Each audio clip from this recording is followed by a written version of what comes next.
So you just had to take care of your dog. This is fine. We can start the show. We can start the show this way. This morning, I heard that characteristic sound of a dog is about to vomit. That sound. I heard it in the other room. Nothing gets you moving faster. I heard it in the other room. I'm 3 weeks out from the hip replacement, so I'm like, ooh, we got to go. We got to test the speed right now. And I just made it in time to get the dog off the couch. So the dog puked on the floor instead of the couch. So I consider that a big win. I was going to say, that is a huge victory. The soft fabric cleanup during a situation like that that'll ruin your morning. No question.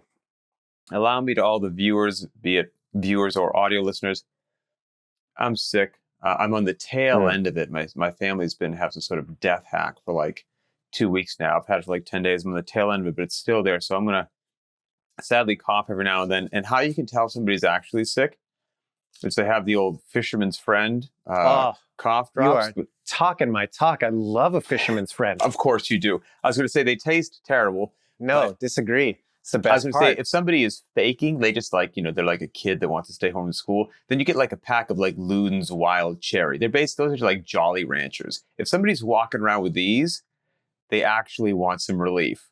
Man, shout out Fisherman's Friend. I love it. I knew you would. The best. Maybe we get them to sponsor the show. There's an odd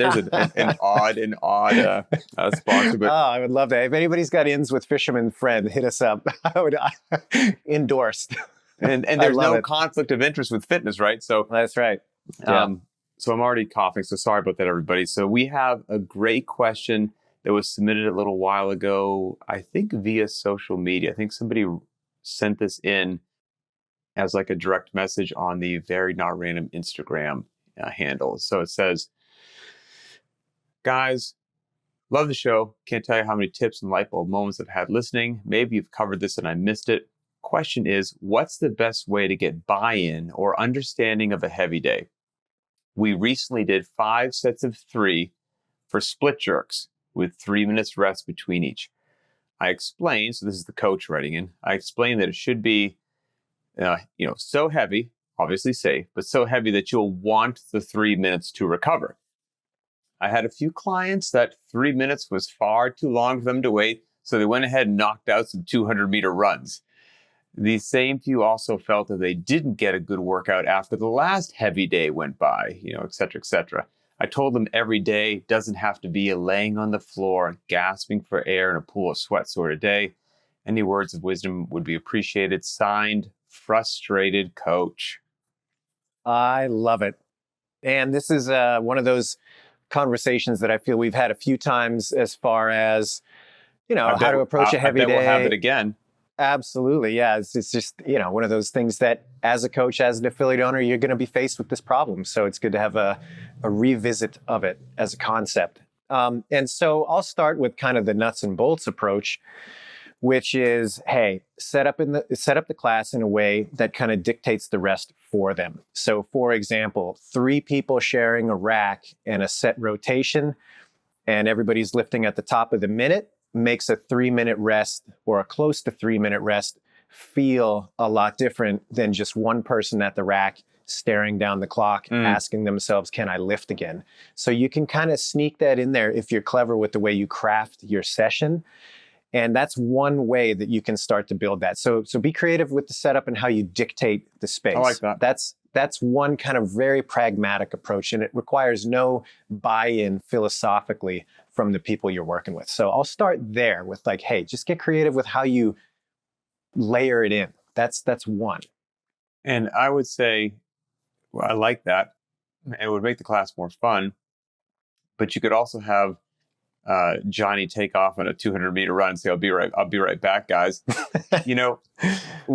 What I would, maybe this isn't exactly an apples to apples comparison, but I would tell people like, I like to know why we're doing stuff. Okay. So we're lifting heavy. Like, why are we doing that? Like, what's the point? And very simply, it's, the point's to get stronger in these heavy days. Top end strength, increase your contractile potential, increase your power, a basket of wonderful things, of which you have a whole bunch of options as to how to accomplish that goal of getting stronger. And one would be a classic heavy day, which it seems like this coach is talking about. Mhm. 7x1, 5x3, 5x5. You've got your working sets. And generally speaking, you have rest periods between those working sets so that you can really make those working sets meaningful. That's your classic heavy day. Another way, which I think works really well to get people strong too, is what I call anyway, like a heavy day at a high heart rate, where it's going to Mhm. be a mixed modality deal. But the weightlifting element has a significantly and intentionally heavier bias than you traditionally would on a regular workout day. And so you're going to be lifting this load under duress, under fatigue or whatnot. And because of that, it's not going to be anywhere near as heavy as you would lift on a classic heavy day. Well, those are two different things and both have value. But if you're inadvertently, by doing 200-meter runs or whatever it is during the rest periods on a classic heavy day, you're kind of turning that into the other. And so now you don't have these two distinct options. You've blended them into one, and I think you're leaving a lot of money on the table. I would think in an ideal world, you would have both, you'd understand both, you would respect both, and then you would reap the benefits from both.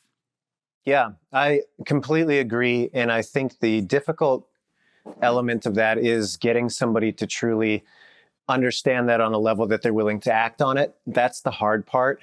The And that buy-in. takes time. Yeah, exactly. That takes time. That takes maturity from both the coach to keep kind of hammering that message and from the athlete to be around long enough that they're like, okay, I can see the utility. I've built up enough experience that this matters to me now.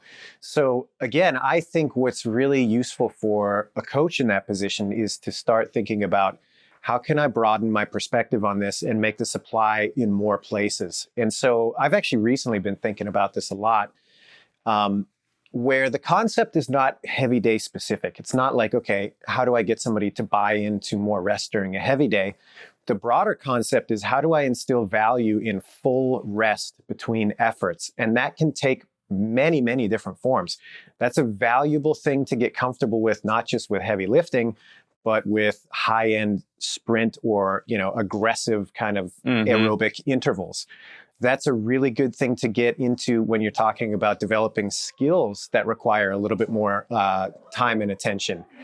So there's other avenues where this concept really makes a lot of sense and really helps to accelerate progress when you're looking at some of these things. So to me, it's like, okay, let's start playing around with the broader program and thinking about where else am I seeing full rest, which facilitates full effort. And every time that comes up, that's the talking point. Hey, check it out. This is intentional. You're going to get lots of rest. And the idea is that you can come out so hard and you don't have to think about pacing. You don't have to worry about recovery. That's built in for you.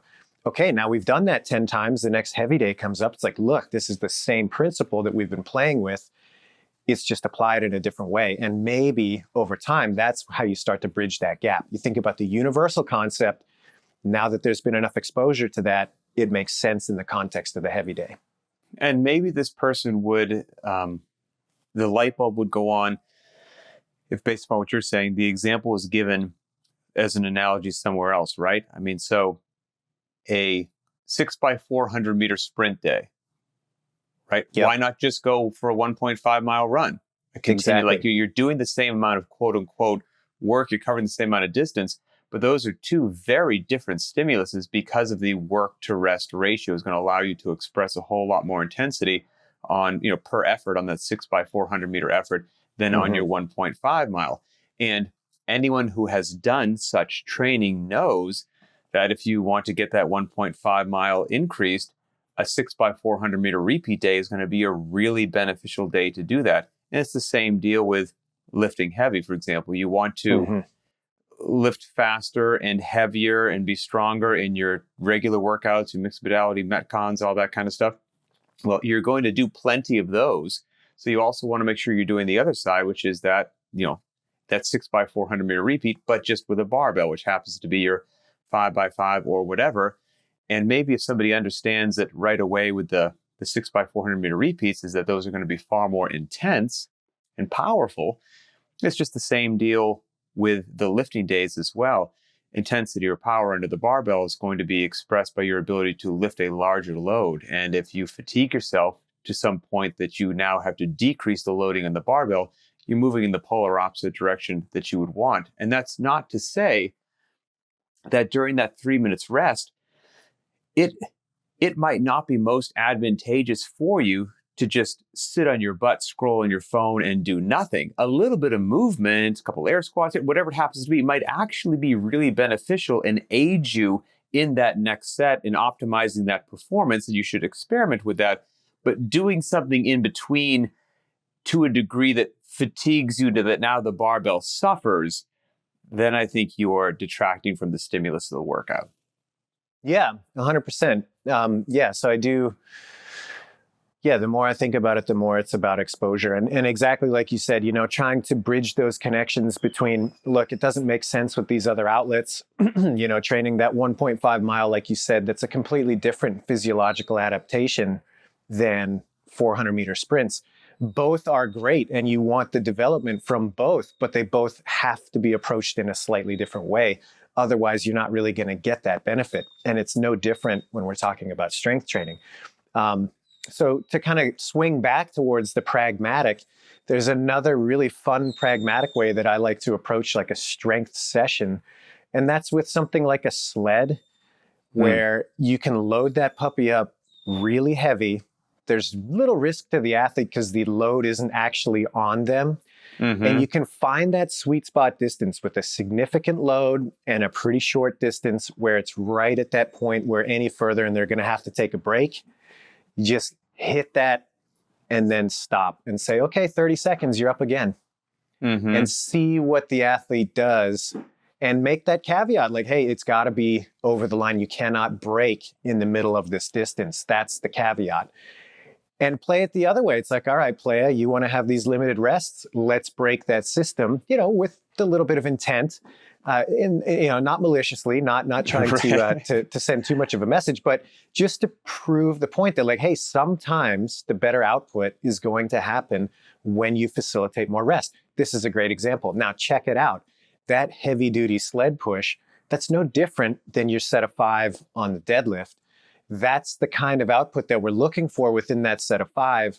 And we're trying to, get pretty close. Obviously, they're different movements. Obviously, they have slightly different effect on the body. That's not negotiable. But that kind of gets you a little bit closer to this picture of what that heavy day should look like. And again, it's like, it's intuitive in that realm. If you do it correctly and you give somebody that dose in that way with something strength adjacent, they're not going to want to get back to that second round until they've had more rest. They're going to be requesting more from you. And that's when you're like, boom, there it is. We got you. Yep, 100%. And again, depending upon what your community responds to, and those are wonderful, actionable things that people can actually do. It's the whole, understanding the why of what we're doing, right? I mean, if you walked into a CrossFit gym, hopefully it's because you think CrossFit works, or else you would have walked into somewhere else. I don't think that's a bold leap for me to take. And if that's the case, one of the key tenets of the entire methodology is that intensity piece. And, if you're doing something which is degrading that intensity, now it's not as simple as intensity leads to results, but it is almost that simple. It's mission critical to you getting results. And if you're doing something which derails that, then you're going to fall short of exactly why you walked into this facility in the first place, and exactly one of the tenets that makes the methodology actually work so darn well. And so helping people understand why intensity is important, and then why, there's a reason that you can't keep your 100-meter dash pace for a 5K, because it's not sustainable. And so if we want to really hold our hand close to that candle flame every now and then in a manner that's unsustainable for long duration or a large number of reps, the only way that we can do that is by taking your foot off the gas for a bit, recovering, and then you can press the gas again, recover. And you can have all those different days, right? Like, so if you're in a gym that's doing, pardon me, sick, well thought out intentional programming, you can have everything from single modalities, couplets, triplets, mixed modality, light days, mixed modality, moderate, heavy days at a higher heart rate, classic heavy days. And if you made all these things, you listed them all out on a board,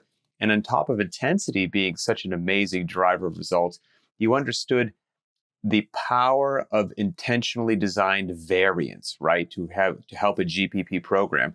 and you listed all those different things that I just said on the board. And if one of them was classic heavy days, and then you took a marker and you just lined that out because now you've turned them into something else, why would you take one of those wonderful pieces of variance off the table? All those tools help you get to the finish line more effectively. And each one of those should be given the respect that they deserve, in full understanding and all that. And so, again, buy-in comes in many different ways, but, this frustrated coach that wrote in, I think one of the last couple of sentences that they said there is so telling, because I know I was there in my earlier CrossFit days, which is I felt like every day had to be the gasping for air, laying on a pool of sweat. And it was really hard to get myself and my knucklehead friends to understand that on these days, we very deliberately and intentionally need to slow down. And that's actually what's going to drive the needle forward. It was a mindset shift for me that it took a while to get there. Yeah, absolutely. And I think that another kind of broader perspective on that is you need to foster the trust with all of your athletes so that it's just kind of implied. You don't even have to articulate it, and they don't either, that you have their best interest in mind and that they expect that any action you're going to take is reflective of that. And that happens over time. Obviously you have to build that up, and there's plenty of ways that you can express that in the gym. I mean, part of it is, you got to be an attentive coach, the way that you approach scaling, the way that you, make sure that you have a pulse on what's happening with each one of these people in their life and what might be affecting their training that day. These are all little things that culminate into a broader bond that allows you to make a suggestion that they might have a knee-jerk response to, which is, I don't think that's the right idea, but it's overcome by this trust that they have in the system to that point. So I think that's really critical at the heart of it. And I'll give you one more I'd say little thing. It'd be a great some affiliate if the shirts that their coaches wore, all they said in the front was "Trust me." I mean, Trust because me, bro. You got to trust your coach. Yeah. You got to. Yeah, exactly. Yeah. And I'll tell you one more powerful thing. This is, again, related to kind of other questions that we get around doing your own programming and stuff like that. One more reason that I think it is absolutely important for coaches and owners of the affiliate to do the training in the way that they are prescribing it to their members, because if they see that, they're like, okay, if it's good enough for this person who I, like it or not, I'm going to hold in high regard, then maybe I should be okay following along also. That's a great point. So that's a big one. And even more powerful if you can get into the class and be the example. So you go to the class, you do the lifting, you take the rest period, you show that is what you're doing to improve your fitness. And it kind of takes away this intellectualism around, like, let me tell you why this is important. I mean, I get it. That's cool too. We're all in this together. Yes, but it's often more powerful to just model the behavior that you expect out of the rest of the group. Allow me to go ahead and draw a line in the sand, which is always perfect, which is always fun and polarizing in today's day and age. Based upon this question, there's obviously a lot that if I had this frustrated coach in front of me, we could have a more nuanced discussion. So I have to make some leaps here with what I'm about to say. Okay. But my leap is that on classic heavy days, clients aren't taking the rest they should, and therefore they can't lift the loads under the barbell that they should. That's my general takeaway from here. Seems fair. This is why you are not getting strong, or this is why you are not happy with the progress of your strength development. This is screwing up a heavy day, to speak in plain English. If you want to get really strong, there's a bunch of stuff that you have to do. Like I said, variance is your friend, but one of those things is a classic heavy day pattern. And if you're removing that from your arsenal, you are removing an absolute cornerstone of strength and conditioning. And it won't be shocking to me that you're unhappy and not quite at getting to the finish line. So respect the heavy days. Allow yourself to actually really lift heavy, to truly express power and intensity, to get strong. And to do that means you're working at something which is not sustainable and requires rest periods. And so that's my line in the sand there. That's why it ain't working for you. I think I stand on the side of your line. I Wow. agree. Okay. Yeah. I mean, And this yeah, message brought to you by Fisherman's Friend. Strongest cough drops in the business. I love it. Do you need a little licorice in your No, lozenge? but we know that's what Fisherman's Friend is. And I haven't had that crazy licorice that you like. Is this in any way, shape, or form taste similar or not even close? Yeah, you're getting there. You're in the ballpark. This is for sure. but kiddie entry level. No. I mean, the Fisherman's Friend can be real. Yeah, because usually these are the ones where somebody goes, "Hey, you got a cough drop? Do you want to get these?" And they go, "Nah, I'm good." Yeah. Second thought. Okay. Yep. I think that's all I've got on this. Yeah, me too. Topic. Me too. I have my notes here in front of me. Yeah, I'll kind of summarize my thoughts on this. If we're talking from the pragmatic sense, you need to come up with a few solutions that shoehorn people into the behavior that you want. If we're talking big picture, philosophy, that sort of thing, it's going to take time to get people in the headspace to accept this kind of messaging. And so the way you're going to get there is by making it a broad concept. It applies not just to strength training, but all these other things that we do too. And the concept is full rest for full effort. That's important sometimes. And then model that behavior in your own training so that they can see that you reap the benefit of this. And it is important enough that you do it so that hopefully they will get that message and do it too. Rest periods, man. And it's one of those deals where if you've been around, if you've been around for a while, there are things that you immediately see that the trap is set, right? Like if somebody's like, we're going to do a workout. You're like, oh, super, sounds good. You're like, what's the loading? They're like 115. You're like, oh, come on, man. What are you doing? This is not going to be good because And it's the same deal that if you're doing a workout, somebody goes, hey, we got some built-in rest periods. You're like, oh, this is going to be bad. It's going to hurt. Because it's going to allow you to go there. I just... You got to bring it. It's funny. I just had this actually, man, perfect. 30 minutes ago. I just did my normal lunchtime jiu-jitsu class. And we're doing some open sparring rounds at the end. And, normal sparring round can be anywhere between 5 to 7 minutes, depending on who's training for what and who's at the timer, right? So we're in the middle of the first round and you got that kind of 5-minute pace in your head. And our coach yelled out, he's like, we're doing 2-minute rounds today. 2 minutes up and then switch partners. And I was like, oh, that is not at all what I wanted to hear. This is a way worse effort because, now you got 2 minutes to make something happen. That is a completely different stimulus. And, hey, all right, game on, let's go. But completely different than a longer effort where you got a little time. There's I was penciling out an upcoming 4-week block of training and playing with some things, and there's still kind of a work in progress at this point in time. But to paint the picture, which we've done a couple times in here, so this workout that I've got rolling around is 10 ring muscle ups. I like it so far. Let's stop right there. Yeah, right. Perfect. 15 thrusters at 115. I like it less. Okay, keep going. 20 cals in the air bike.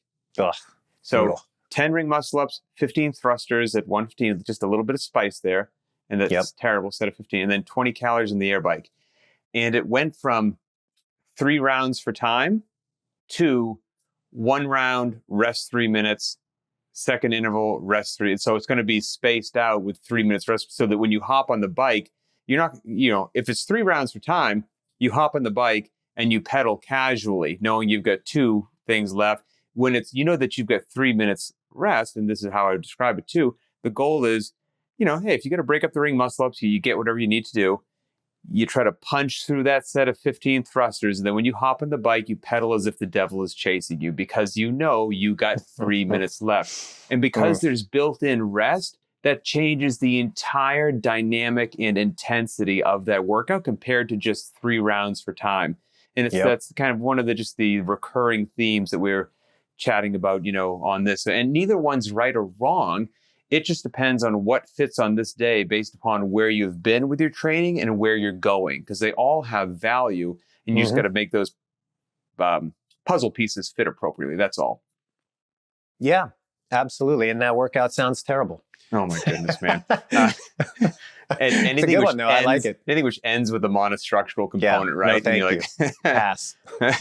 all right. Well, Especially if you're doing it with other people. That's, I mean, solo, all right, fine. Behind closed doors, you can get away with a little bit, but you have somebody else in the room with you and they're looking over at your monitor and you're looking at theirs. I mean, that's a good one. Well, before I get into another coughing fit, we'll close this thing down. I habitually forget to mention this at the front of the show. Eventually I will. Go to variednotrandom.com. Go ahead, check that out. Help support the show and support the show with actually like really cool, meaningful cycles that are well thought out and work. You want to get your first pull up, first ring muscle up, handstand walks, and barbell work. There's some great stuff there with the 1.5 mile run program.